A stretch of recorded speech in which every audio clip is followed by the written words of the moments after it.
Have one, Okay, brilliant. two. And we have everyone. Hey, Riley. Hey, Kin. Hey, Simone. Hey, Kin. Okay. All right, everyone. So a little bit late, as is always the technical issues that plague me with anything to do with teaching online or doing interviews. So today, I'm really pleased to have Sifu Steve Hayes with us. Sifu Steve Hayes has been training martial arts since he was 12. He's been doing Southern Praying Mantis since 1989. He has a wealth of experience in training, not just in Southern Praying Mantis, but also a broad range of other martial arts. And he's traveled to other countries to train as well, and with some well-known, reputable masters as well. I first met Sifu Steve, and for this, I'm just going to call him Steve. Because that's what he prefers I call him, Thank you. and you know, so but everyone else has to call him Sifu Steve. But yeah, Steve again. I first met Steve many years ago. I was training at Sifu Paul's, I think around 2004, and there were a couple of students of Steve's that were training there as well. And I just remember them coming in, and they were like, "Oh, I'm aching. Oh, look at these bruises. Oh, my legs." I said, "What's going on?" They're like, "Yeah, we're training with Steve." And I was like, "Who's Steve?" And then they were like, "Oh, you know, Steve. Steve has trained this, and he's another Sifu under Sifu Paul. And we've just been doing pad work and conditioning and this and that, and we're busted." And I was like, "My God, this training sounds amazing." So it wasn't until a couple of years later that I actually met Steve face to face, and then he invited me to his home gym, pretty much like mine. He's got a little cave in the back, and it turned out that he didn't live too far from me. It was like a 10-15 minute drive, so it was an opportunity not to be missed. And that was years ago, and since then Steve has been a huge influence in the way that I approach Southern Praying Mantis, as in Chalgar, but also in the way that I look at pad work. I look at the explosiveness, the expressiveness, the no-nonsense method of using Mantis. And that is reflected in the way that you see me train, and the way that I do Sansai, and the way that I move. And you'll learn more about that as we speak to Steve. And he's got some great stuff. So as you're listening, please ask questions. We've got a whole bunch of questions we're going to ask Steve. And as he speaks, don't be shy. The comments are up live. Alex and I are watching them, and we will ask. So this isn't Ask Me Anything, and we can go from there. So Steve, welcome. Great to have you, my friend. Welcome, Steve. Thank you. Welcome everyone. Great to have you here. Thank you. So Steve, tell us a little bit about you. I mean, first of all, how did you start in the martial arts? And then how did that eventually lead into Southern Mantis? I started a long time ago. I was 12. Judo down at Leighton Baths. It's not there anymore, unfortunately. Loved it. They're training 3-4 times a week as often as I can. In those days, you didn't have the internet and that sort of stuff. You know, you physically had to go on a bus and get there. While they were there, while I was waiting, I was always early. There was a karate class going on, so I joined the karate class. And then just enjoyed martial arts. Some years later, I met Mike Finn and started doing Combative with him. As a young 17-year-old lad, he was very influential on me. Started to talk about the traditional arts and the respect side and what they meant. And he taught me a lot. And then come Tony Long and Steel One Mantis. And when I walked into London Bridge, it was everything I was looking for in a martial art. It was aggressive. It was... you know, there were a lot of people there, but you worked hard. You know, he's very opinionated, you know, but people like around him, like Michael Allwood in the early days, inspirational to me.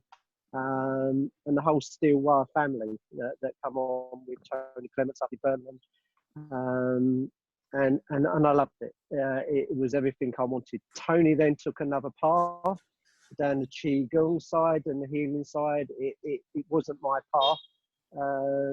Every time I just wanted to do Mantis. So I looked up Paul Whitrod, and the rest is history. In those days, Paul trained not where he is now. He'd come out of there and he's in the garage around the corner. So I do private lessons with Paul, mainly because I'm not interested in the politics. I didn't want to come to a class and get told, you know, you train with Tony Long and all that rubbish. I just wanted to train. So when I did privates. when did you start? When did you first start? So your first introduction to Southern Mantis was then still wire Mantis under Still under Harvard web version. yeah, still wire under Sifu Long, and that was in what year was that? Roughly 89. I'm getting old, so the years have gone fast. But it's roughly 89. You don't look it, mate. And how long were you trained there for, Steve? Oh yeah, I forget, because you know I consider Tony Long as a friend. I trained, you know, the thing about even in those days, I wanted to see as many different systems as I could. And what you got to understand about those days, you had to read it in a magazine where the classes were. You couldn't go online. Like you know, Combat or Martial Arts Illustrated. Yeah, Combat, martial arts, and everything I read, I believed. You know, I believed everything they said about that person, that they're going to be awesome and all that. and so I'd want to go and see, and that meant a lot of travelling. You know, in those days, Tony Long he wanted you to stay there. You know, go through that training. So I was in and out of classes all the time. But you know, absolutely amazing sessions. I come out of there buzzed every session. I was just, you know, from London Bridge back to Woodford, I was just thinking about a whole session. Pain, you know, the pain. Do you remember your first couple of sessions, Steve? Do you remember what they were like? I remember my first session. No way. We seemed to do press ups and pads. It was the first introduction to pads, and I didn't really, because in those days the pads were, and it's my opinion, still quite traditionally held. You know, someone just stood there, hold it, you kicked it or punched it. There was no life in the pad. But just Doi Jong, chase out, push-ups, whole stance. I couldn't even do it for the times you had to do it now. But everything was aggressive, you know, for me. And it isn't me as a character, but it fitted in with what I wanted to do. I'm quite lazy. I need to have people to push me. So being there with the Michael Allwards and later on Tony Clements and all these people, literally you couldn't hide. You know, there weren't a corner there. It was a big place, but you couldn't hide in it. You trained hard, and that was amazing. You know, that just quenched my thirst for what I needed in martial arts. You know, and I loved it. I loved the Mantis more than I loved the Hungar side of it, to be honest. You know, I weren't a lover of doing the long forms in the Hungar side of it. We didn't because we had to. But, you know, get me doing Mantis, and, you know, that fitted me as a person. The techniques of a hammer fist, I'm a basic person, so it fitted my mentality really well. So, Steve, for those, there are quite a few watchers or listeners that probably don't know much around steel wire as a style of Mantis. Can you just give a little explanation as to what steel wire was, like what made steel wire steel wire? Yeah. Well, to be honest, what made it like any martial arts is the teachers. Yeah. You know, I don't care what martial art you do. If you have a teacher that's really good at what they do and really dedicated to what they want, eyes wide open at that time. And we were in an era, you know, I'll say one thing for Sifu Long. He taught what he knew at the time, like all of us, you know. He taught as he knew it at the time. As an independent, setting up a school as large as him, fantastic. But it was his version of, he felt Mantis was a bit tip-top. So he put Hungar in with the whole stance. For me, that made it, you know, quite static, you know, but the training drills, so he mixed the styles. There was a variety of Mantis in there, not just Chow Gar, other systems. He put it all together, but what he wanted and what he had at that time was people that dedicated to hard training, didn't shy away from a bit of pain. I suppose there probably were some classes where people did that, but the majority of people there to train hard. He was a great promoter. You know London Bridge, you've been there. It was a great atmosphere. You know, I had the Buddha. He could sell it really well, and it was that kept me going. Is the intensity of the lessons were huge. So Steve, the Hungar, the Jalgar Mantis, and various other bits, he meshed them all together. So Well, he took what he thought at the time, and he put them in. You know, I mean, the whole history of Chow Garn and all that. That's for the history books. You know, the bottom line is he's very dedicated. He's very skilled. He has a huge commitment to the martial arts, and in those days, you know, everyone was challenging everyone through the magazines. They do it now on the internet, but in the magazines, you know, that you could see the article was hinted towards, you know, I don't like that art, you know, and you're quite vocal, you know, at the times of the organisations that are around. He sat on some of these boards, and he was about standards. He took part in formal competitions, you know. He didn't shy away, you know.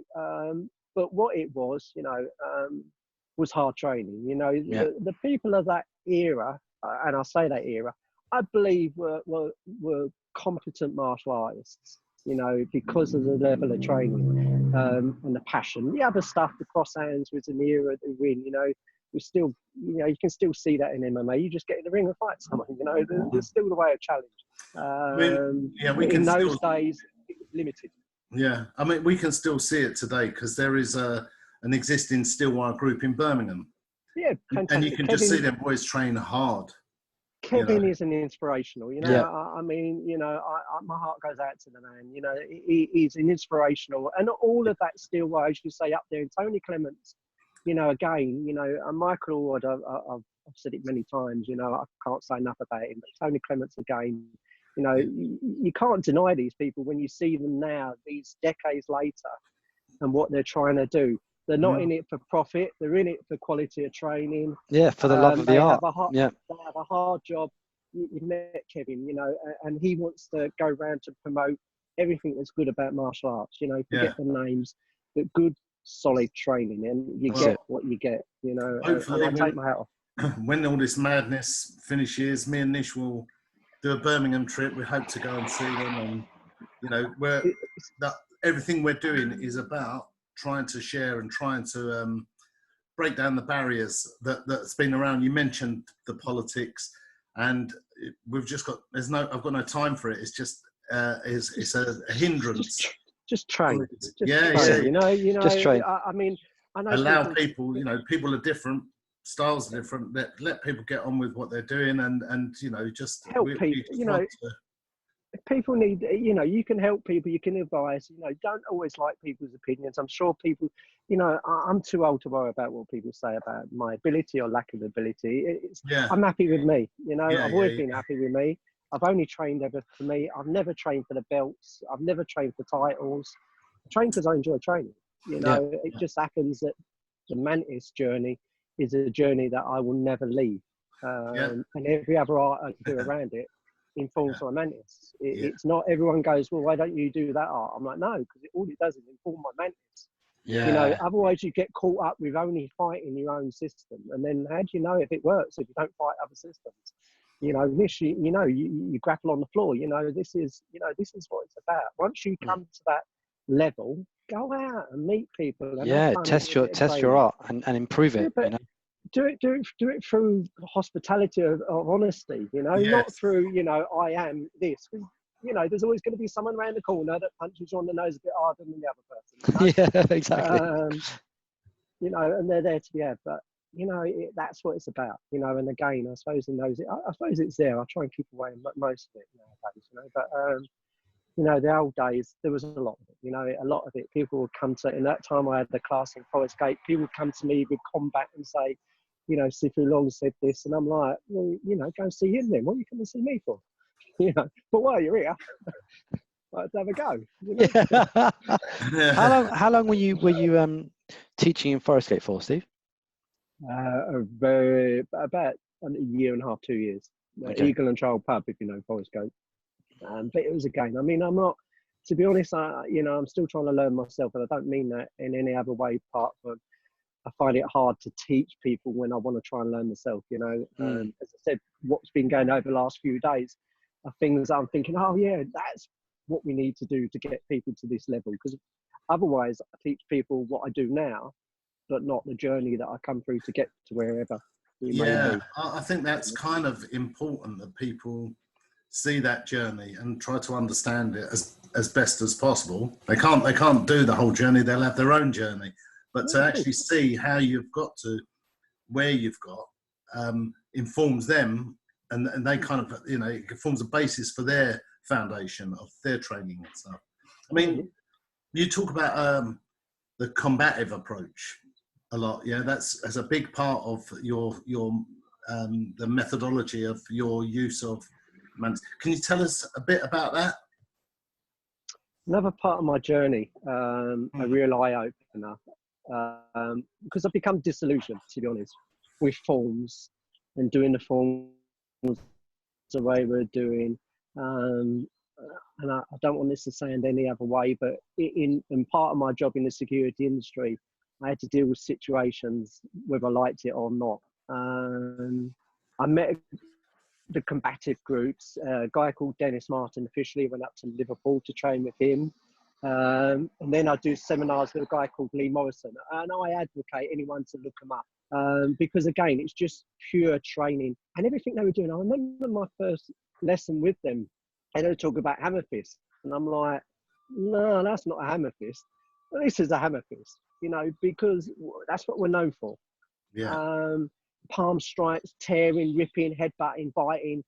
They took away all the flamboyancy of traditional martial arts, and if that's what you want, good luck to you. But they were talking about what happens at 2 o'clock in the evening, when it's raining and it's dark and someone steps out in front of you.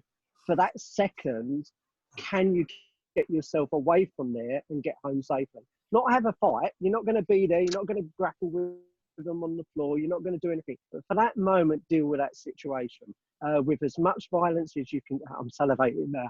With as much violence as you can give them to get home. And that's what they constantly, and I love that, because what that made me do, along with something else, was start going back into Mantis and go, well, hold on a minute, I've missed something here. And it's me that's missed it, you know, because I always say it's my journey. You know, I wish I knew what I know now 30 years ago.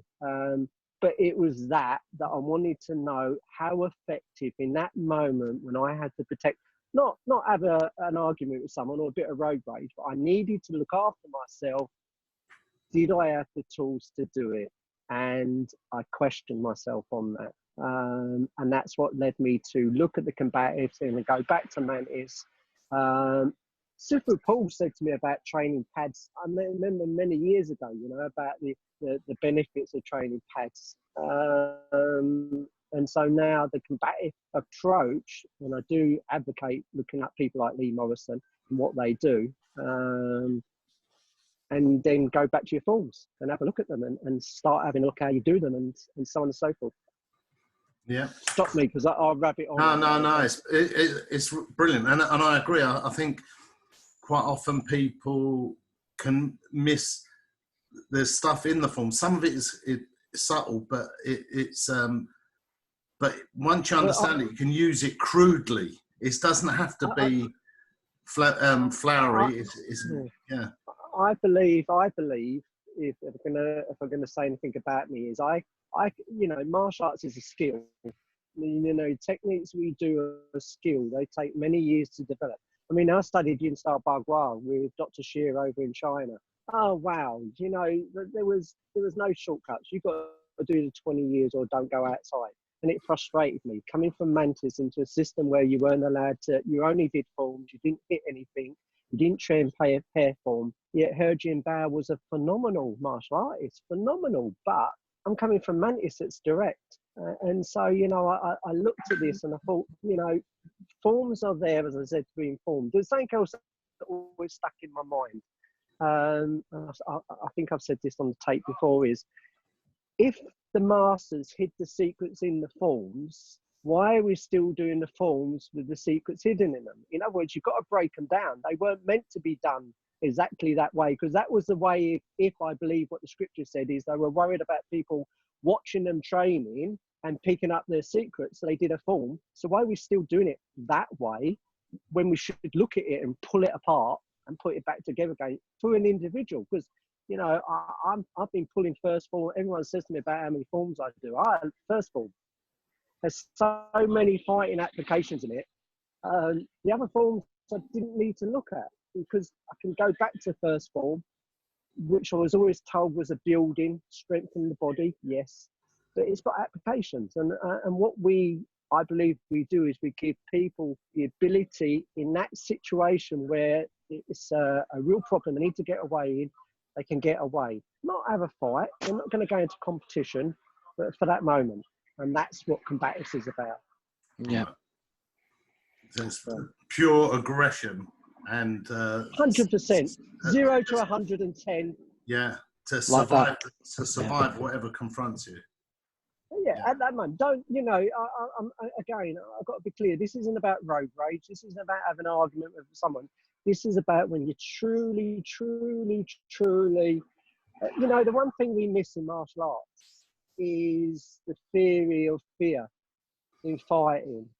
We train in a nice club, yes, it's hard, yes, we have bruises, yes, it's really, but that's nothing like, again, the 2 o'clock in the morning scenario, walking down an alleyway and someone coming along. Forget the knives, just forget the knife at the moment. Normally in a kebab shop, Steve. No, when you have that person in front of you that doesn't care who you are, aren't interested, wouldn't even care if you said to you you're a black belt or whatever. They just want to take what you've got from you. Yeah. And that's where your art is meant to save you. And again, that's where the combative side of it is important.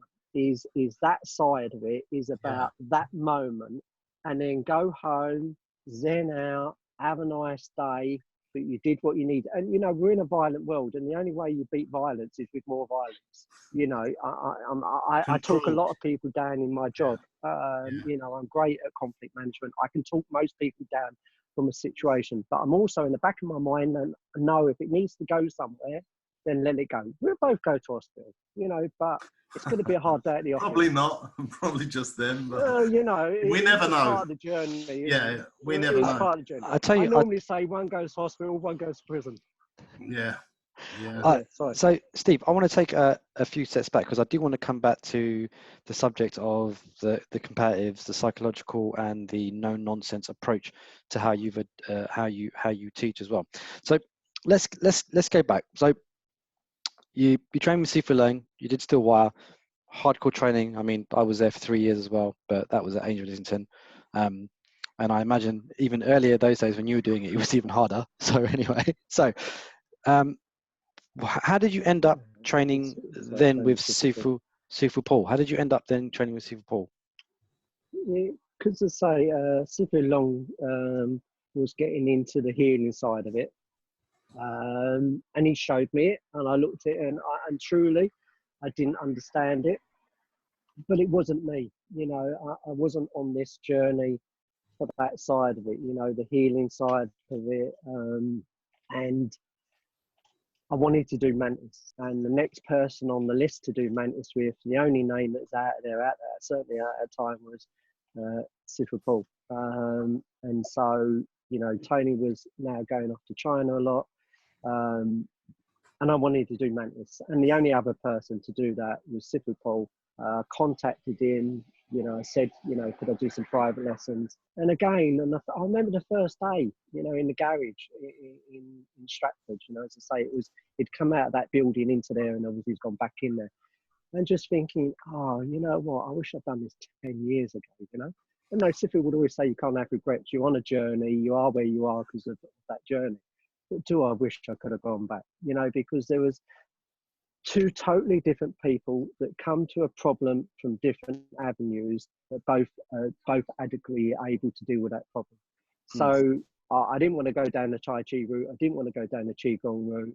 It wasn't the route I wanted to go down. So that led me to Sifu Paul. Was that quite a difficult decision to make? Because I imagine back then, if you were in an art, it was quite like, this is your art, this is your Sifu, and you don't go out and train other things. or was it? I've never swallowed that pill. I've never swallowed that pill. And so when I trained with in Steel One Mantis, I was looking at Muay Thai, I was looking at boxing, I think I was looking at catch wrestling. I was looking at anything that was, and again, remember, you know, we're still looking at combat for the clubs to find out where they were. Yeah. And if something was local to me, I'd go and have a look. Wing Chun come up, you know, so I did a bit with William Cheng at one time and Victor Can at one time. So I never swallowed that pill. I was looking for what I wanted as an art. Mantis filled that without a doubt, but it didn't stop me looking. Because it answered questions that I didn't have at the time within Mantis. You know, I remember when, you know, again, and it's coming away, but doing Muay Thai and thinking, wow, I've done this before, you know, because now my knees and my elbows are affected. Whereas before, I wouldn't say our knees in Mantis are that affected, to be honest.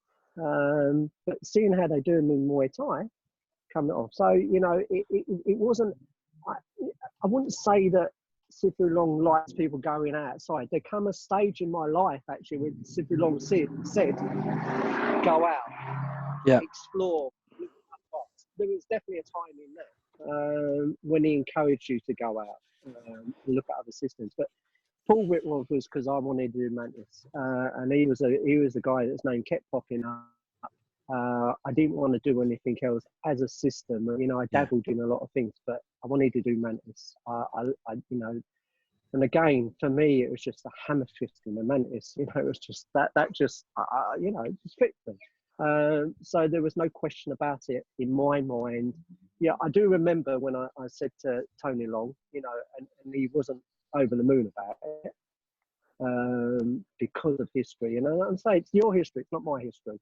You know, and I have tremendous amount of respect for every one of them, and always will do. You know, I cast Sifu Long as a friend, and I always will do. Same with everyone else I've met. But it's my journey, and if someone doesn't like my journey, then that's their problem, not my problem. They have to deal with it. I think that's a key element, a key point for people to take on. That we're all on our own journeys, and you know, what we learn from wherever we learn it, and you know, that takes us forward, rather than just standing still or allowing politics or other divisions to actually prevent you looking outside of that narrow path. You know, when I left Bagua, they were annoying. You know, Bagua guys, they didn't like it. You know, and you know, He Jinpao, who again, phenomenal. If you feel that man's energy, you know, phenomenal amount of energy, and a power that he's got from what he does. And he's right. I didn't have the time to put in to get to where he was, you know, and you were talking about 10 odd years, you know. And again, I'd say, well, I come from Mantis, you know, I just crash through. I haven't got time to be doing all this stuff. I'm just crashing through you. And I get what you're saying. And it wasn't for me. I love the footwork. I loved it. I still try and practice bits of it when I can. But it wasn't for me as a fighting art. I wasn't skilled enough to make it a fighting art. Forms look good in the park, yeah, but I couldn't make it a fighting art. So they were upset, you know, more so than Tony. So how did that how did that conversation go when you first spoke to Sifu Paul? Was it like, hi, you know, my name's Steve, I'm from Stillwire, is it all right to come and train? And was he like, yeah, fine? Or was he a little bit like, oh, I'm not really sure? No, you know what, he was 100%, yeah, just come and train. He was, again, what I was hoping for. And you know, to be honest, I'm open sessions with students, and in some of them I felt a little bit gritty with people. I thought, I think you're going a little bit harder because you've heard that I do Steel One. But with Sifu Paul, 100%, just come and train. You know, just come and train. And that's what attracted me to Sifu Paul, still to this day. You know, I mean, it was just come and train. We train. You know, there's no line on that mat, you know, and we've all trained with Sifu Paul in these classes, so we know what that's like, you know. Yeah. And I completely feel inadequate when I train with Sifu Paul. You know, I just feel like, you know what, I've got to go back to school, you know. This is wrong, you know. I've got a reputation out there, but I come here and you pull me apart, you know. And that's what I love. That's what I love. What? So No, Sifu Paul, no. did out of interest, did he adjust the art based on where you were coming from, or was it more like you have to start from the beginning, or was it? How did that? No, he just taught me as he taught his Everyone normal else? sessions. Yeah. I was either at a standard or not, and certainly conditioning weren't at a standard. But I mean, no, it was just a normal Jaguar Mantis. You got straight into it. Everything that he does is all we got straight into. No favoritism, no nut. You trained, you know. How I long went did there you, to get better. how long did you train? When did you start with Sifu Paul, Steve? It would have been about 1999, right? Honest, I couldn't give a date. You know, they've all gone into one. I never clicked. Yeah, anything. know what you mean. Long time though.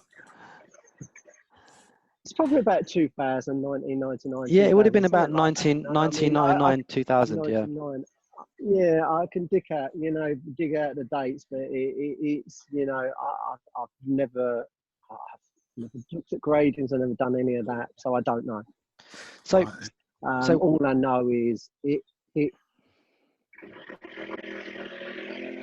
So, Yep. what was it around the way that Sifu Paul approached Mantis that made you kind of be like, oh, I really like this? So you mentioned the pad work and some of the way that the training was done there.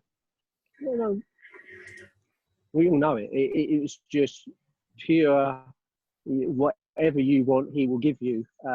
So I wanted to know Mantis. I wanted to know about the fighting. You had to do the conditioning. You didn't have a choice. And it was everything that was in there.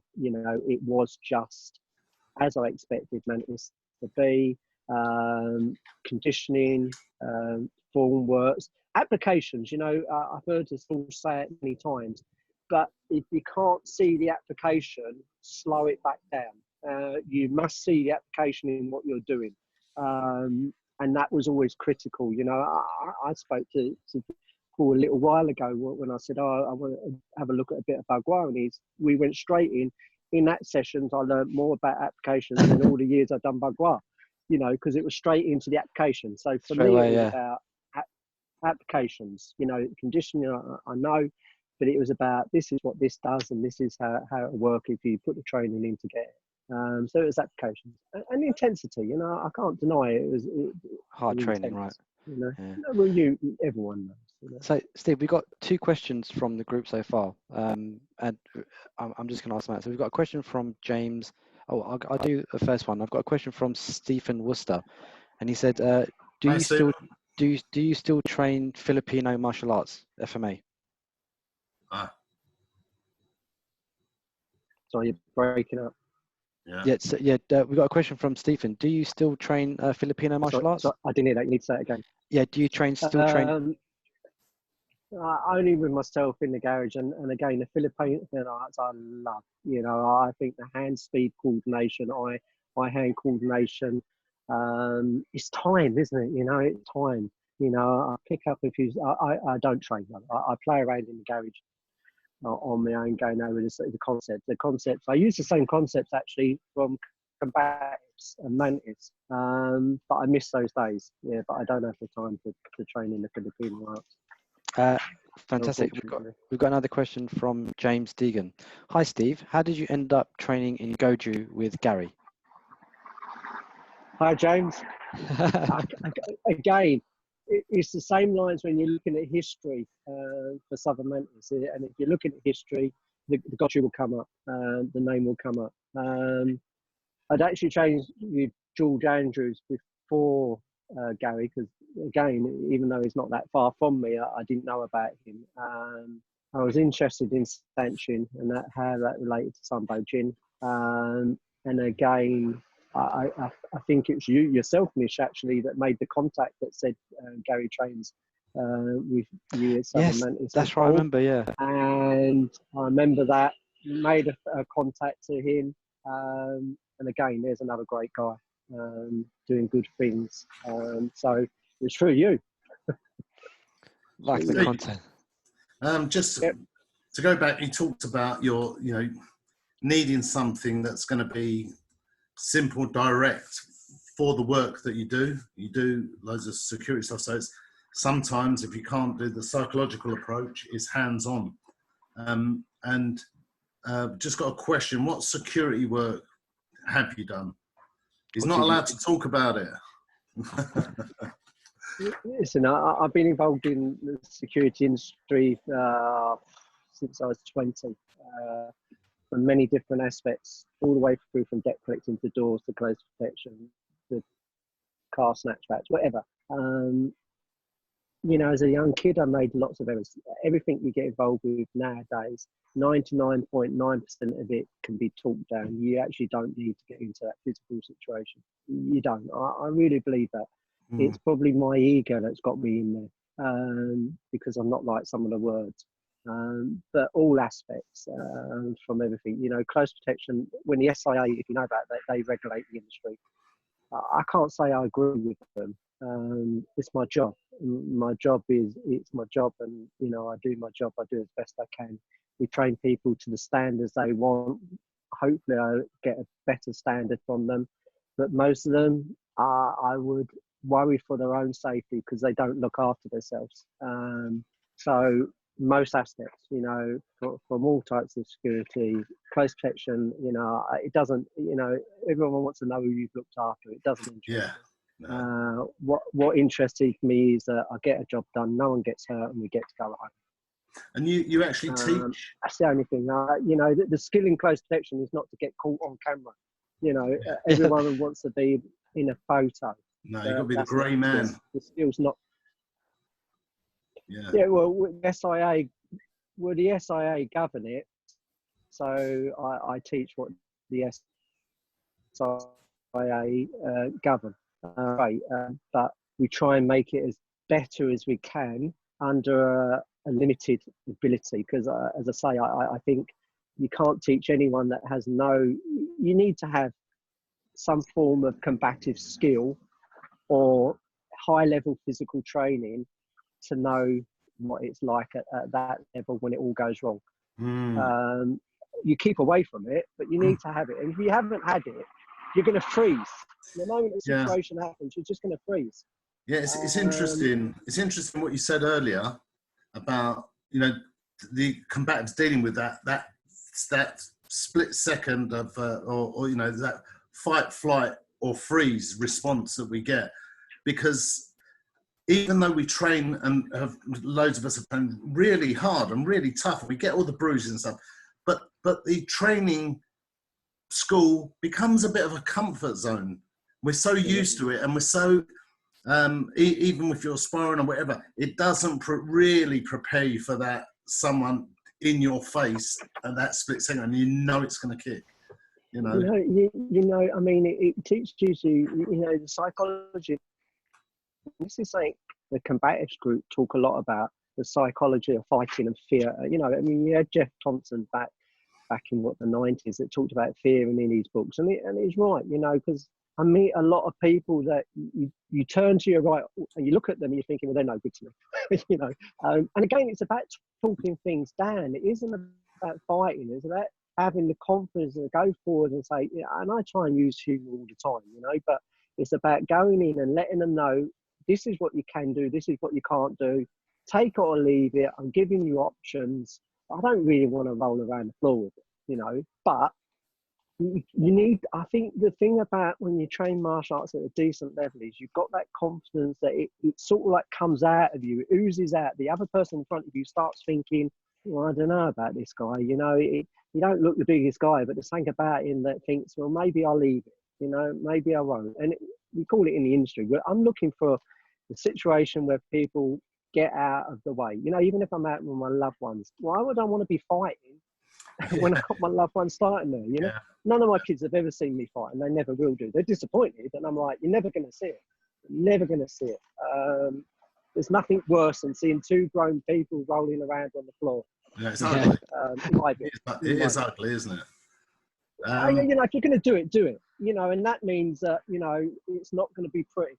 You know, you can talk about one punch, one kill. Yeah, good luck on that. But at the end of the day, if you're going to have to go there, you better be able to justify it. And 9 out of 10 times there was no justification. You know, so for me, it's, and I'm talking like a 57-year-old man now. I'm not talking as a 30-year-old, because in the old days it was a method of testing what you did, and I'm not proud of that statement, but it was a way. If you did this in class, you went out and you did it in the clubs or whatever you were doing. But now it's the psychological side. Look at people, look at how they do. You know, people talk about weapons all the time. It's a big thing, but it isn't that rocket science. You know, if you understand body language, keep distancing, and so on and so forth. And you've got your stress tests. You know, when I say stress tests, turn the lights off. You know, turn the lights off in the dojo. Put some big gloves on so you don't get hurt, and then just come and whack someone and see how they cope with it. You know, the shock of it. You know, the unexpectedness. Yeah, you know, something different. You know, as they go to Sifu Paul, turn the lights off, and someone whacks them a right hand as they come up the stairs. It's that, when you're not in the confines, as you say, that comfort blanket of your training hall or centre, it's taking it out. You know, sometimes around here at Woodford, when it's dark, you know, we do it at night, so we're up against the cars, we're up against the wall, it's dark, you know. The neighbours know I'm a little bit strange, so, you know, you get used to it. But also, the other thing about confrontation, there's a lot of verbal aggression, there's a lot of swearing that goes on, and you've got to be able to give that as much as you take it, you know, at some point in that situation. I've watched so many people, I laugh to myself when I start unloading with verbal stuff, and I watch them and I'm thinking, well, they believe in everything I'm saying. It's a bit good. But, you know, there's a lot more to this, which again, we don't do so much, you know. I mean, I imagine in old-fashioned China, you studied Sun Tzu and also the treatise about warfare and what goes on, strategy of fighting. I don't know how often people talk about the strategy of fighting, apart from being in the ring. But, you know, people that fight in the ring have a problem with street confrontation because they want to get close, because that's what they're taught in the ring. That face nose to nose. But that's the worst situation to be in if someone's carrying a weapon, because you won't see it. It'll be too late. You know, you won't see a friend coming from behind you. So we all condition elements into us for our training that we've got to look at and be honest about. Yeah, I mean, it's funny, different cultures have different approaches to the start of a fight. And I remember reading somewhere an article that someone had written about the monkey dance that people do as a prelude to it kicking off, you know. And in some places, like in the UK, there's a potential that you get really close and someone will nut you. In other cultures, they don't tend to do that. And there was a different approach to. So there needs to be an understanding of the psychology of that as well, really. No, big time. Cultures all have some things, you know, there's an advert about it, isn't there? Some things that you could say won't upset one person, but say it to another, and suddenly, you know, you're all out fighting for the relatives. You know, I remember at Wembley Arena doing a punk rockers thing there, and some guys there, they're all going up and bashing each other, and I'm like, you've got to get down there, kicking off, and the guy that said, no, that's what they do is normal. Yeah, spit at each other. So you have to understand, some cultures are quite in your face, but that is, you know, that's the way they are. Yeah, you've got to not take that person. You've got to go, well, that's the way they are. And as long as I'm doing my situational awareness, as long as I'm looking for any other problems, because you can't become tunnel visioned. You know, many a time it isn't the person in front of you, it's a friend or a family member to the left or right of you or behind you that's going to be the problem. So you've got to stay alert to it all, you know, and we don't often get that in traditional martial arts anymore. Thanks, Steve. So we've got a couple of questions from the group. We've got a question from Yasser. Sifu Steve, how do you prepare a student to exploit the 3-second window of a confrontation through Southern Praying Mantis? Aggression. We enhance it, and again, I mean this in the nicest possible way. It's that aggression on a pad now. The Saint Combative group talk about something called NLP, Neuro-Linguistic Programming, anchoring thoughts, and how you can get someone that is completely passive through, probably will take, you know, a good 6 months of decent stuff of getting them to just explode and have a trigger word or a trigger touch where they suddenly realize actually they need to go. Because we've never been in a world as far as I'm concerned, where you should take the first punch, because you don't know if that's going to knock you out or put you down. You just don't know. So as far as I'm concerned, with distancing, understanding body language, and then pure aggression on a pad, pure aggression on a bag, whatever, but pure aggression, 30 seconds, split it off, pure aggression, and get them used to that. Because what I'm talking about is more brutal, basic mentality of a human being. I'm not talking about laughing it down to the left, coming back over with. I'm not talking about any of it. I'm just getting straight in there, head down, and going for it. Just and pure that's gross motor skill. Yeah, pure pure. gross motor skill, rather than thinking about all the fine stuff. Because, as you say, and we spend a lot of time. Pull off. Do you have? I spend a lot of time on doing that. Yeah. Sorry, go on, Steve. No, I mean, that's what I think. If I've got a market here, that's what I do. I can get someone that's doesn't want to have a fight, doesn't like fighting, but I can get them to be, as long as they keep training, as long as they go home and train, otherwise they've got to hire me. I can give them that.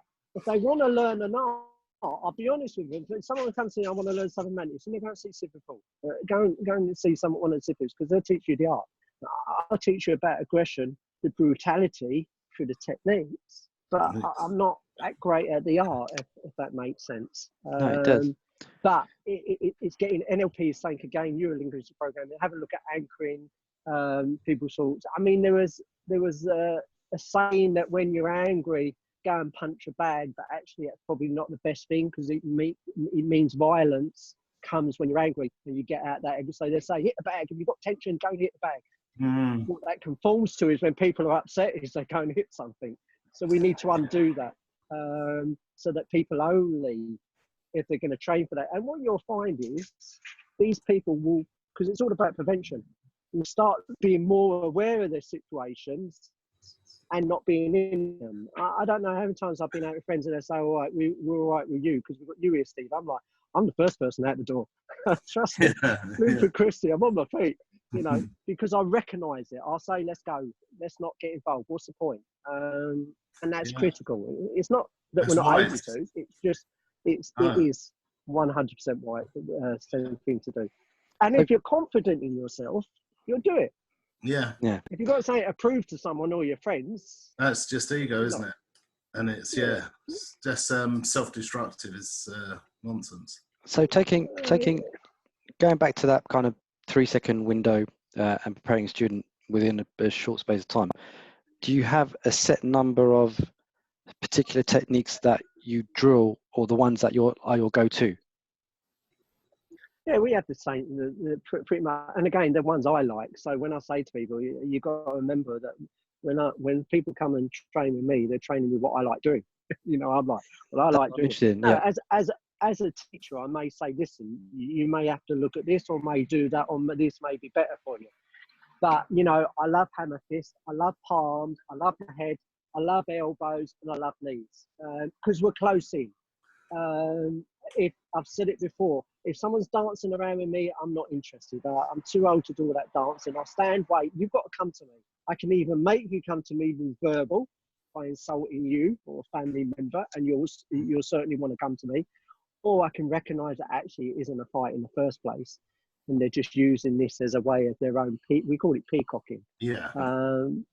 Being aware, situation awareness. That for a second thing is about your awareness. You can give yourself a couple of minutes instead of the 3 seconds, because your body would have told you, I shouldn't be standing here. There's something not right. And we got to listen to that.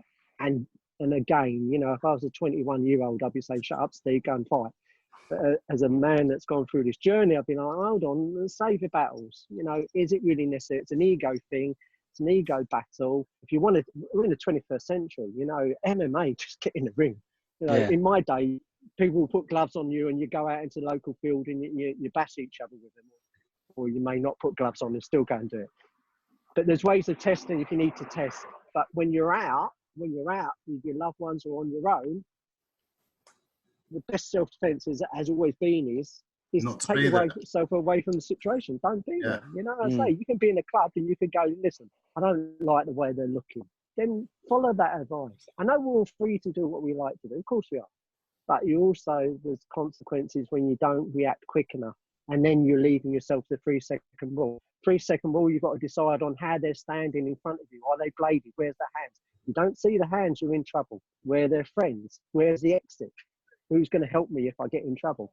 All these things you need to sort out before you put your window. So the question was, I train a basic set of techniques from first, and then we drill those over and over and over and over again. And then I have an odd session where I go, I've got a lot now because a lot's been going on, but well, I go, right, this is Mantis. Some people say to me, can I do the form? I go, okay, we'll do the form. But again, I spent so long breaking it down. Some people say, well, why does one person do it this way? I'm like, I don't know. Go ask them. This is the way I do it. I'm going to give you my explanation. I may be wrong as far as history goes. I don't think I am, but you know, we all have a body shape, slightly different way of doing it.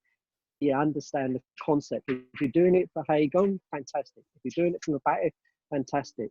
But why you're doing it, and then train it for that reason. And you know, again, combatives, you know, if you're not doing your push-ups, if you're not doing your cushioning, there's no point in doing even pads. You know, you need that back off of the engine, and the engine says that, you know, if you put yourself in situations, get yourself fit. But anger accounts for a lot of aggression. You know, I've met people that look very unfit, but boys seem to go on for a lot longer than I thought they'd go on. And boy, you know, you've hit them and you thought, well, that should have done it. And they're still coming forward. You're like, oh, yeah, you just can't tell. Me or is that them? Yeah. No, it's just the way they are. You know, some people have a hard upbringing in their life. You know, they're out in the winter with t-shirts on and they're hard people. But they're not necessarily that person that we're looking for. Mentally, toughness, dealing with pain and aggression is what they've done in all their life. You know, and then you've got a guy come along and goes, oh, I'm Bruce Lee reincarnated. They don't care. No interest. You know, they just want you out your way. And they're not fair either. There's no fairness to anything. You know, if you think it's going to be fair, you've already put yourself on the back foot. Disadvantage, yeah. Okay, thanks for that, Steve. Got a couple of questions. So we got a question, well, a couple of questions from Jazz Gill. Hi, Steve. Having practiced many martial arts that you mentioned, would Mantis be something that you feel you could practice as you get older over something like Muay Thai? I love Muay Thai. I love Muay Thai. Yeah, 100%. You know, I think it's the influence. You know, again, what you've got to recognise is your age and your ability. You know, as we get older, I do think experience, and we're back to that 3-second situational awareness, recognising situations. But as far as training goes, for sure, you know, but I can't deny I love Muay Thai. It's got the knees and the elbows and the kicks that are phenomenal, but it misses the hammer fist and some of the other stuff that I get from Mantis. So it's not if or. I'll still be trying to do my low roundhouse kick when I'm 80 and all that. And again, as we get older, I suppose you train to whatever your strengths are. You know, to be honest, because of lockdown, I'm fitter now than I think I ever was, man. Tell me about it, mate. Tell me about it. When I go and see Gary, I'll be able to do Tai Chi because that's a nightmare, you know. But yeah, I mean, it is, you know, I used to make excuses as I get older. I don't have to train and push-ups and all that, but you have to do the condition. You have to. You know? Do you having trained Bagua, how do you feel the energy differs between Bagua to Mantis? You know, you have to go and put your hands on her gym bow, not literally. I can't, you know, there's some things that I can't explain. You just have to feel. That man understanding of how you're going to move. I mean, in China, you know, you go to the parks and if and have a little disagreement with someone, and you're allowed. And I used to watch him and just think the fluidity of his ability and his ability to issue power. He's right. I wasn't intelligent enough or willing to put in the training to get to. But you know, again, he's probably got 40 years on before I even got there. Like Sifu Paul, like all of these people, they spend their days training. to explain his energy, you know, I just don't know how to explain it. I mean, it looks so soft, but when he hit you, boy, it literally, it would be an internal hit. It was something that I feel my liver shake when he'd hit me. And then he just wouldn't be there, or you know, you'd be on the floor. I remember him first saying to me when UFC, this is your age, coming to Vogue, and I said, heard Jim Bell, we've got UFC. And he's like, I don't know what you're talking about. You know, like, well, they got this double leg takedown. And he's like, I don't know what you're talking about. He said, do it. He said, but you know, with him, it was, you do it. You don't half do it, you do it. When I woke up, all he did was just knee me in the head, you know, as I come down, because I was probably pretty slow at my double leg take. And he's like, I don't know what he's worried about. What's the problem? And I'm like, but I didn't see what you did. You know, the energy, if true Bagua is flowing from one technique to another, they know that it's not worked and they go to another technique. And, you know, heard Jim, Dr. Shear actually would say to me, why does it have to be a punch? Why can't it be fingers? Why can't it be elbow? Why can't it be a shoulder butt? If that's the direction it's going into, why does it have to be this? You know, I've talked before, we talk about using our fingers a lot, but how many people really could put their fingers in someone to do damage? So we've got to go to the fist, you know. So a lot of my students, they say about fingers, I'm like, well, if you condition them, you can use them. But if you don't condition them, you'll break them. So use the fist, or use the palm, or use the grip. So for them in Bagua, nowhere near my level, I can't even, but he heard Jim Bao, Yin style Bagua, movement and the ability, well, you look at it like most martial arts, you look at them and you think, oh, I don't recall that. But when you feel his energy and the ability to change, phenomenal. But Yeah. a lot of work, Yeah. like everything. I think that just hits on the point we talked about earlier about really needing to feel someone, to really understand. You cannot get an understanding of a system without having that touch from someone that's experienced in it.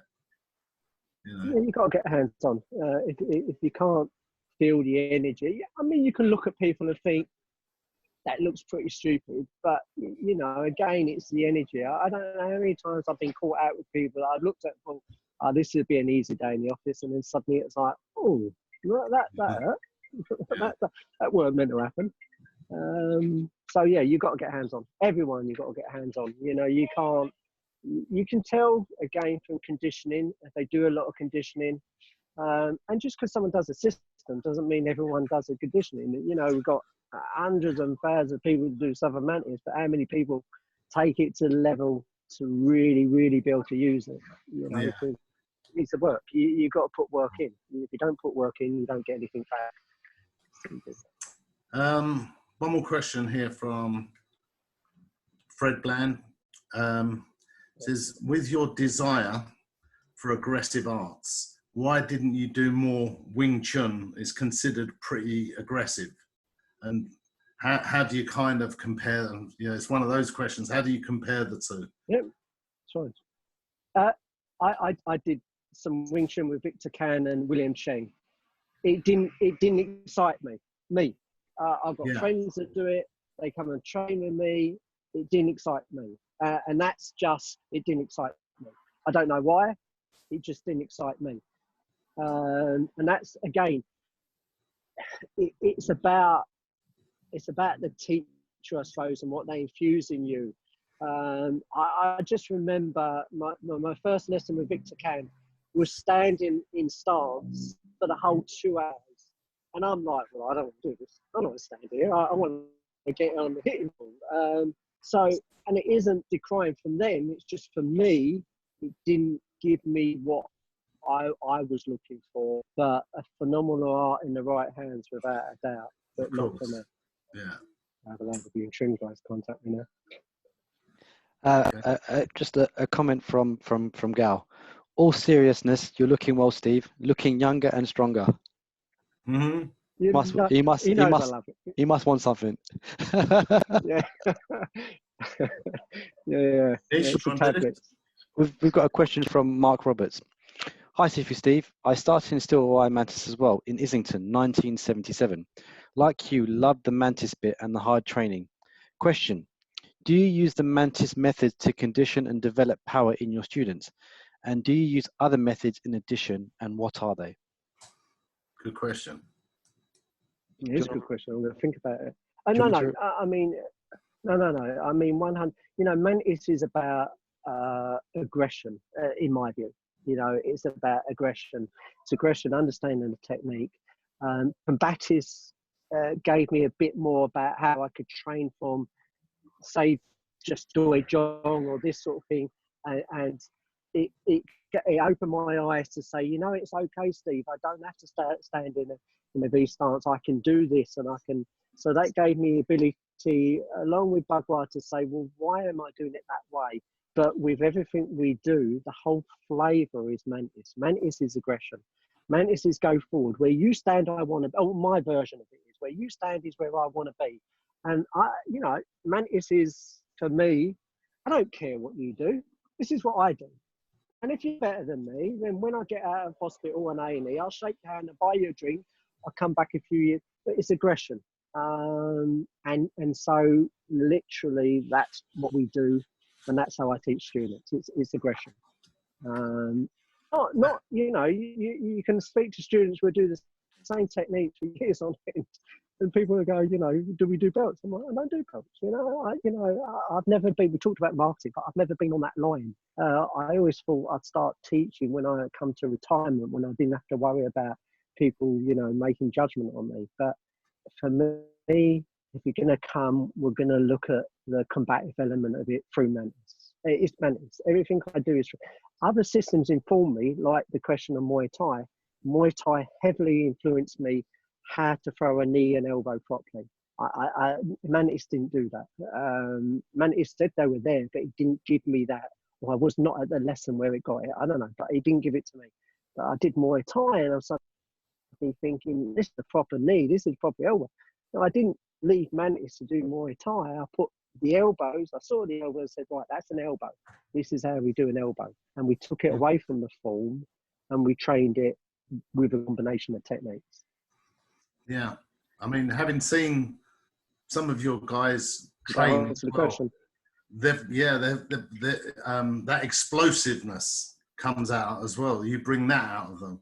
It's like you say, 0 to 100, bang, and it's there, which can be overwhelming. Yeah. I think it comes down to I think a lot of we seeing in the original initial poems, Steve has taken, like you were saying, look, if he's not coming, I'm going to wait. You know, you don't come, I won't start. And then the other thing is you keep going, you don't stop until your opponent, you know, if we take it literally, but you've applied that in a way where you go 0 to 100 and you continue striking and you flow from hammer fist to elbow to this to that to knee, and you keep going. Those messages are in there. It's that deciphering that needs to come out, you know, the understanding. You know, if we look at fighting, and we get to see it on YouTube and all these avenues and mediums to look at it, but if you look at fighting, those last few techniques are bludgeoning, whether it's with your knee or an elbow or whatever, they're just bludgeoning. So when we finish a sequence of techniques, it finishes with a continuous bludgeoning, whatever your favorite one is, you know, because what you said at that moment is, I've got that person, they're down, they're going to pack this, and then I'm going to release and go home and have a cup of tea. Yeah, just overwhelming, and that, so that it is finished. 100%. Not that they don't want them getting back up and having another go. Finished either just through willpower. You know, I don't want this. You know, I mean, you know, I'll say I'm never surprised how much you can hit someone and suddenly they get up and as if you didn't hit them, and you're like, shit, that was my best shot there. You know. Now I've got to go back in and do it. And maybe it's because you weren't being aggressive enough, or maybe it was because it wasn't serious enough for you to warrant it. But if we're going to do it in the circumstances that we've got no other choice, then you've got to go 0 to 100. And then be a nice person, which I tend to be all through my life. But pure aggression if you're going to do it. And that has to resemble in the training. So that training has to be that, you know, there's some training sessions, I haven't done a lot of them, where we are very vocal. People are allowed to swear. and scream and shout and tear, because that's as much as fighting outside as anything, and if you're not used to that, one step closer to what it's like. Understand it. When they hit the pads, let out the language. Because when you're angry, you don't say please and thank you. So Steve, let's fast forward to where you are now, and I think I've known you and been training with you. I think it feels like 10 years or so that I first walked into your gym. I'm 20. And I have a great memory of my first session of coming to see you in your gym, and this was way before some of the training tools that we look at now became very popular. You were one of the first people to make me pick up a kettlebell. I was like, I don't want to pick that up, and you were like, we're doing it. And you taught me you were the first person to teach me how to use kettlebells, but use training tools to improve Mantis explosiveness. And since then, like, I've trained with kettlebells, having learned from you, and then you got me through to a place to go learn how to do them properly. And the pad work as well. So that's something I want to get to as well, because I mean, although I would say training with Sifu Paul, the way you approached pad work was from the way you looked at combatives and feeding and other bits and pieces. So how have you now looked at Mantis, and has that changed the way that you kind of have a theory on the forms and applications overall? I definitely have some strong theories on the forms and how they should be used. I mean, my views based on my lifestyle.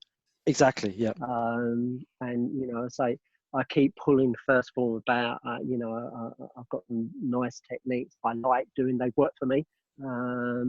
So definitely, and then there's some other bits and pieces of some of the other forms I look at and think, oh, wow, I really like that technique. I may have done that.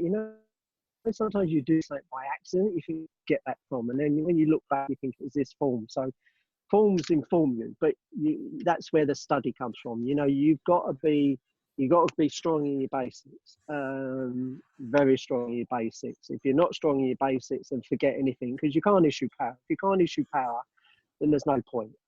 You've got to understand how to issue power. I went through a period and I let it go of kettlebells. You made me a little mace that I still use to this day, and I love them. Sandbags. I think that functional training is really important to us as martial artists. Press ups for sure and all that, but that functional training where you're lifting different types and shapes of objects is about what the human body is about. And I think that's critical. I heard Gary today on his coffee chat talking about that, and 100%. If you're not fit using functional type training, you're going to be doing yourself an injustice. And if we look at MMA and how they train and their conditioning coaches in there, that's the way to go. And and that understanding that, and young people coming through should be doing that sort of stuff. Got to be careful. I think one thing I think on the kettlebells is I took an injury on the shoulder, and it put me out training for a bit, and I lost it a little bit. But I've got that first back. And something like Gary Lever, look him up, because that functional training, even just getting a sandbag, go down, get a 25 kilo lump of sand, put it into a little kit bag, lift it up and throw it around. Oh, that's what fighting's about. A lot of it is they're close to you. You didn't want them there. You don't talk this distance, but they're in your face. How do you push them off? How do you move them over the left or right? You socks out of them, but they don't move. They're a man-mountain. So functional training is critical. And starting your question, forms, everything's in the forms, without a doubt. And I think the one thing about forms is certain forms go to certain types of people. And again, I think a good instructor would recognise that and should say, well, actually, you should be doing this first. First rule of Sampan Gym is to build us, is that. But, it's also, it's a fighting part as well. I spent so many wasted years of not using it as a fighting element that I use now. And I'm like, even paying respect, I'm like, nah, that's a slap and a punch, you know, that's, Yeah, you yeah. know, and I believe if we look deep enough, basic techniques, you know, all the other skill stuff, that's what you're doing. But I need to have something in my belt that I can walk out my door and then practice the skills in my own time. But if you've got nothing, it's a problem that I had with Bagua. I didn't feel confident of giving up Mantis for Bagua entirely. You know, I had heard Jim Bauer. I could see his energy. I thought he was phenomenal. But I couldn't give up Mantis to wait to do that unless I wanted to stay indoors. Yeah. It's just more direct for you at that time as well. For me it was. You know, I'd love to go back to judo. I keep saying I've got to go back to judo. I've always loved judo. I mean, I haven't done it since our king died, but I always want to go back to judo because I love that. You know, I love that. You know, it's a good workout as well. Just going back to that, you know, you've said about Samba Gym being your favourite, your go-to form, the one you practice. There was a question before about, you know, what other favourite forms you have. Are there any forms that you kind of particularly like apart from Samba Gym? I like Samba Gym because it's got a lot in there that I didn't realise in there, and it's got a lot of techniques in there. Some of them, political license about how you use them. But second form on the turn, UQ, come back also. I like that, but you wouldn't recognise it in the way I do it. I'd have to say to you, this is what it is. And then you'd recognise it. So, and there's individual things, Kauda-san, you know, the double slap. I don't know how many times I've double slapped someone at work, you know, so there's individual things. You know, even when you... No. So there's individual elements of forms, but I've spent the last few years definitely unpicking Sambo Gym as a combative element. And, you know, again, you know, funny enough, it was something I was doing with Gary and Goju that on third form that I actually started because I didn't really like the whole Paitan stuff. But the way Goju do the Mutsao, it changed something, and I realised actually I've got a nice hair grab there or control of someone there that I didn't see before. So no, that's what keeps us doing martial arts, because you keep finding things. Always another layer or another way of applying. It's always another layer. You go, always. You go and train with Sifu Paul in here, do something else, and you think, oh, I've got to start again now. I thought I was getting close, but I love how you never close. I love how you say the forms are there to inform, but then you also say that other forms inform Mantis, or inform the art that you love. And I found that as well, through training with you, but having cross-trained with Sifu Paul and trained Muay Thai and other things, it suddenly makes me think, oh my God, that's elbow is in Mantis. It's the same one. I just didn't see it like that. Or that knee is there, or that particular shoulder roll is there. It's just the way that I've looked at it. My concepts changed because I've opened it up from other arts to inform my Mantis for me personally, to improve and get better. So with that in mind, Steve, can you name a couple of arts that have really informed your Mantis today? And I know Muay Thai is one of them, but are there any others? Oh yeah, Muay Thai and Kali, actually, a screamer. The speed that I found when I was doing the screamer of my hands, just naturally holding a weapon. You know, I'm not a lover of weapons that I don't think I can take and pick up if I needed to. So a screamer, definitely, and phenomenal hand speed with it. Muay Thai and a screamer being the most two. Fantastic. I'm going to go in the light so you can see me baby blue eyes. Yeah. So Nick is asking about where are you now and what are you actually doing now? In terms of yourself and your journey, where do you see yourself at the moment? What are you training? What are you doing? First form, everything's first form, and you know, I'll be honest. As I say, I think I definitely let a Gary with that. I let my fitness go. I was quite arrogant. I'll be honest. I was quite arrogant. I felt doing my job when it needed it, I could dig in and get done what I needed to do, and I let my fitness go. And again, Gary Lever and Sifu Paul are eye openers to, you know, actually you can't let that go. You need that. You need that. So I'm on the combative element. You know what I want to do? I'll be honest, and I'll put it out there. I'm in the security industry, and everyone in the security industry wants to train Krav Maga. And I look at it, and no disrespect to Krav Maga, and I'm like, but why aren't we doing that in Mantis? Why isn't the Mantis out there? Now, if people think about how do they look after themselves, why don't they come to Mantis to do it? And that's where I think my journey is now going to go towards, is promoting Mantis. One, because I've got an opportunity in a world where everything is like, you know, ego, men's ego is like, well, you know, what do you do? Southern Mantis, what's that? Let me show you. And people start looking at Southern Mantis not as a kung fu traditional thing, but as an effective fighting art that they can pick up, and if they train it properly, they can do that. So I think my journey is going to promote the combative side of Mantis. And you know, I've been. I mean, to be honest, like most. Well, it does, but I concentrate more on work than I ever do on promoting trade. We talk about marketing. I'm not good at marketing, so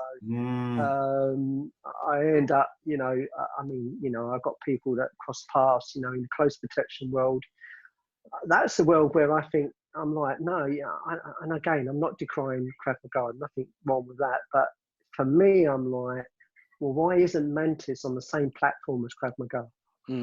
Because it should be. And that frustrates me now. So, you know, because everyone says to me, oh, when they want to come and do the coach section, you teach Krav Maga. I'm like, no, I'm not going to teach you that. Even if I knew any of it, I want to teach a Mantis, you know.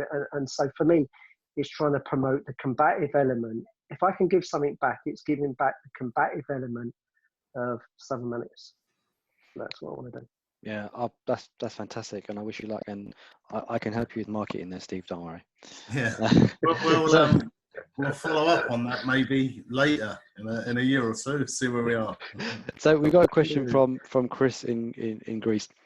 Sifu Steve, what did you find the most difficult or challenging about your early Mantis training? You know, just the conditioning. The mental toughness, you know, I think when I look at martial arts, they miss the mental toughness part of it through the ability to have to just keep doing another push-up, or another squat, or horse stance, or whatever, but for longer. You know, not 1, 2, but the old adage of 100, 200, where everything is burning and you have to dig deep. And the early training, that's what it was all about. And it'd wake up in the morning thinking, why am I doing this to myself? Why do I want to go and put myself through this? I say to people now, I'm 57, why do I want to do push-ups at 57?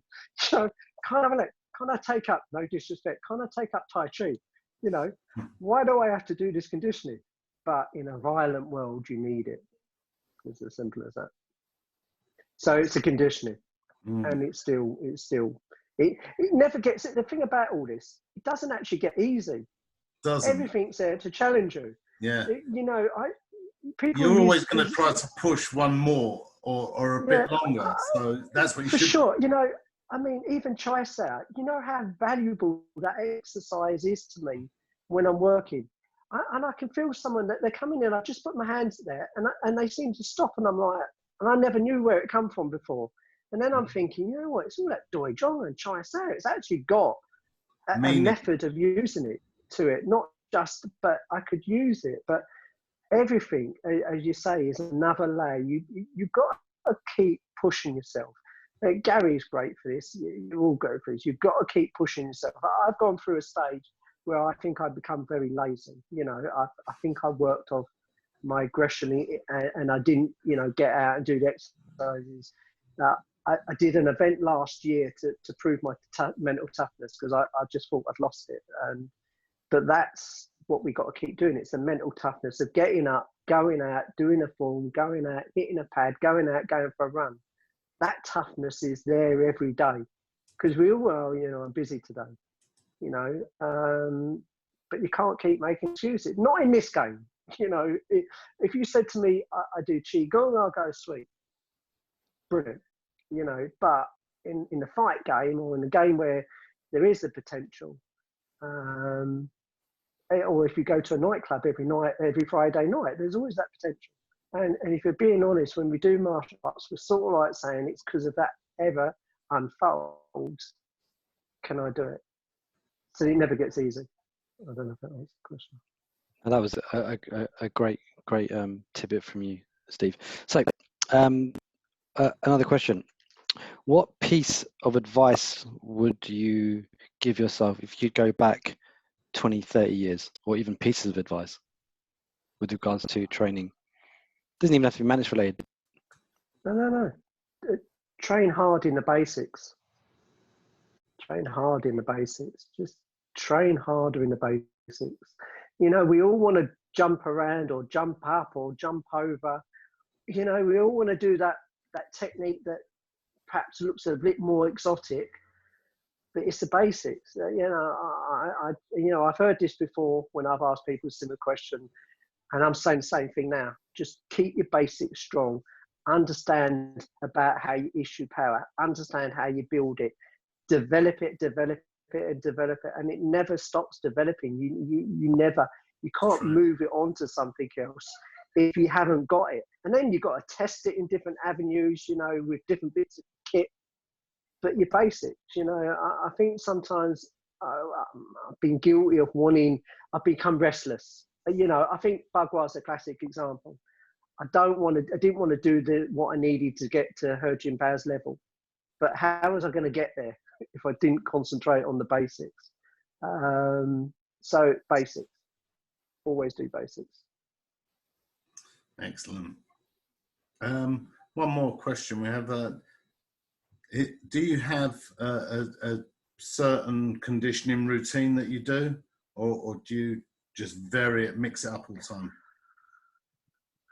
To be honest, I mix it up. Now, with this lockdown, I've given myself a little routine. But before, I'd mix it up. Whatever, you know, if there was a heavy bag, then I could do shins. But if the heavy bag weren't available, I'd do knocking. You know, so it was I do a lot more running now because, again, and I'm not a lover of running, so I give myself an event every year that forces me to go out and run for it. But, you know, the cardio stuff. But now, as I say, I have a more of a set routine during the lockdown. But I imagine once work comes back into vogue, I'll be doing whatever I can. You've got to still, all through the day, you've got to still the opportunity to get down, do some push-ups, to get down, do this. You know, like Sifu Peter was saying, you know, lift your leg up and start self-conditioning. You know, you can do that anywhere and any time. Yeah. So you've got to steal those opportunities until you get to somewhere where you can do a more formalized. But it shouldn't be I train at 7 o'clock. It should be I train throughout the day. You know, and I steal opportunities of training. I love that. But I have very important. You know, I have a more conditioning route. You know, I've fallen back in love with all the Dik Kwajong that I've been seeing on the online stuff that you guys are doing. That's great. And I'm heavily doing that because I let that side of it go. But you know, steal the time and train whenever you can. Brilliant. So, Steve, any advice to our viewers or to the group overall around training Mantis? I mean, apart from the basics, but anything you'd like to share with them about the art or the way to approach it, or a different concept that you think that they might not have? Put it on pads. But the thing about pads is the pad holder needs to be taught how to hold the pads. So the pad holder is actually working just as hard as the person delivering the technique. The problem with a lot of pad holders is they hold it there, they just stand there, they talk about what they did. Actually, what I've come to realize is that you actually need to teach people how to hold the pads, because there's nothing more scary than holding a pad just in front of your face and you think it's going to come through. But and also when you do it that way, you get to feel what that energy looks like. You get to see it at the last minute. So there's a skill, but you know, not everything can go on pads. You know, unfortunately, they like most things, they have limitations. But for me, you know, with a good pad holder and someone that holds a pad firm, I'm not a lover of. I understand why we do it, where you pat the fist, but hold it firm. So when they hit it, they feel like they're hitting the body, and you've got to push that pad back so you can feel that follow through. But a good pad holder will allow you to develop your speed and aggression very quickly, very quickly. And it's something, yeah. And you've adjusted pad work to suit the sort of training you do for Mantis, right? So you have like Mantis pad work, don't you? Yeah, it's all Mantis pad work. It's all Mantis. You know, I mean, again, you know, there's other things that I'm starting seeing with resistance bands that have come in that are starting to see. I can get some techniques in there that I couldn't have got on a pad. So that's developing as well. But everything we do is Mantis related. Because they were designed, you know, it was that way. But as I say again, the pad holder needs to understand how to hold them to make it effective training or better training. Fantastic, yeah. Okay, Steve, give me 1 second. I'm just going to check if there are any more questions on the group, right? Thank you. Thank you very much, Steve. It's been really, it has been really informative, and yeah, plenty of food for thought there for people. Definitely, you know. Well, we don't have any more questions, Steve, and we've been talking for about 1 hour and 40 minutes. So I am really thankful for your time. It's great to speak to you. It's great to have your experience. How can we see more of you? Do you fancy doing a training session one time in the week? I'll take that as a yes. I would love to. No, 100%. You know, like with everyone else, and you know, what you guys are doing is fantastic. You know, opening Mantis and letting people to come on and show. And honestly, you know, the people, I've loved it. You know, I've loved every session that I've come on, and you know, I'd like to see more. Gary Lever's chat was great. He made a recommendation, and it'd be nice of that. So it would be dishonest of me not to do it. So yes, 100%. Oh, that's amazing. Fantastic. We'll set it up for a time that suits you, but love for you to go on the group and do an hour session, just because I know you really like to showcase your stuff. I know you like to be able to say, this is what it looks like.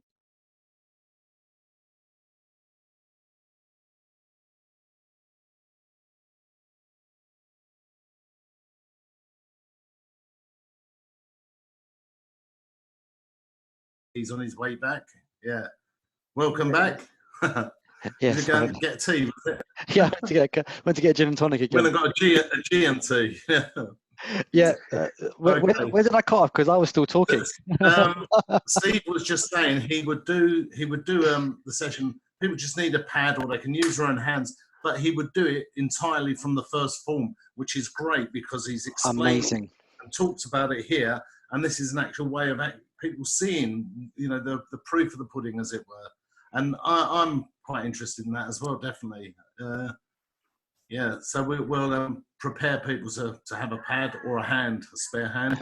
But this is the thing, I know. You know, again, I think it's a great opportunity for you to, because I know you're very visual and you like to showcase the technique and explain it, and I think that would be really good for the group. So I think that's definitely something to look forward to, 100%.